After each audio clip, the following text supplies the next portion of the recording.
Goeiemôre, dit is Dinsdag die 23ste Junie. Vanoggend lees ons saam Matteus 13 vers 44 tot 46. Die koninkryk van die hemel is soos 'n skat wat in die veld begrawe lê. 'n Man het dit ontdek en weer toegegooi. Uit blydskap gaan verkoop hy alles wat hy het en hy koop daardie grond.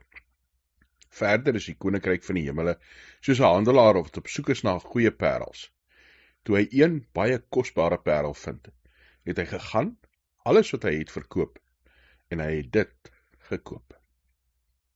Gister het ons gehoor van 'n jong man wat moes opoffer vir die koninkryk van God, vir Christus, en hy was nie bereid om dit te doen nie.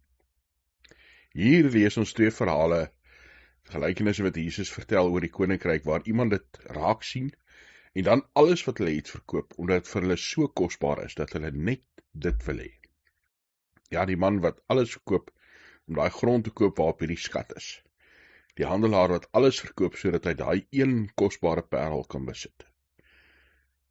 God se koninkryk is die belangrikste ding wat ons kan hê. Ons kindskap van hom, ons deel wees aan sy genade, aan Jesus Christus. Is hy so die nommer 1 in jou lewe? Of is daar nog 'n klomp goed wat tussen jou en hom staan? Klomp goed waarin jy eerder sal vashou as aan hom. Mag ons ook so die waarde van God se liefde en God se genade besef. Mag ons vir God so lief wees, so dankbaar wees, dat niks tussen ons en hom staan nie. Hemelse Vader, dankie dat ons u kinders kan wees. Dat ons kan weet hoe lief u ons het. Dat Christus vir ons kom sterf het, mens kom word het. Here, mag ons u ook so lief hê. Ons kan baie keer maar wees soos 'n jong man wat bedroef weggaan, omdat ons te geheg is aan aardse goed, wêreldse goed. Mag ons wees, Here, soos hierdie man wat die skat ontdek en alles verkoop vir daai stukkie grond, soos die handelaar wat alles verkoop vir daai een kosbare parel. Mag ons so ons hele lewe toewy aan u.